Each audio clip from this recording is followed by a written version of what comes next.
Hello guys, আমি অঞ্জলি চলে এসেছি একটা মজাদার স্ন্যাক ভিডিও নিয়ে। সেটা হচ্ছে ক্রিস্পি আলু পকোড়া।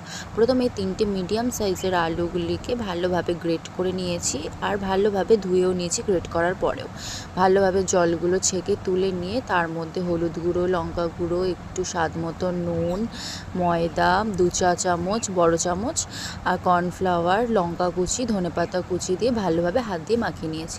তারপরে দেখো, তেল দিয়ে দিয়েছি কড়াইতে। গরম হয়ে গেলেই পকোড়াগুলোকে ছেড়ে দিয়েছি কড়াইয়ের মধ্যে। মিডিয়াম ফ্লেমেই তোমাদেরকে এগুলোকে ভাজতে হবে। মিডিয়াম ফ্লেমে ভাজলে কি হয়, ভিতরের মশলাগুলোও ভালোভাবে ভাজা ভাজা হয়ে যায়। একদম ব্রাউন হয়ে যাওয়া পর্যন্ত মিডিয়াম ফ্লেমে ভালোভাবে ভেজে নিয়েছি।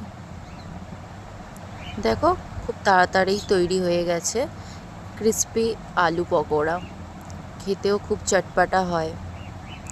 বাড়িতে আমার পেরি পেরি মশলা ছিল, সেটাকে ছড়িয়ে সার্ভ করে নিয়েছি। এত অসাধারণ খেতে লাগছিল, সন্ধেবেলা স্ন্যাক হিসাবে তো জমে যাবে। আমার বাড়ির লোকও খেয়ে খুব ভালো বলেছে। তোমরাও খেয়ে জানিও কেমন লাগলো তোমাদের। Bye bye.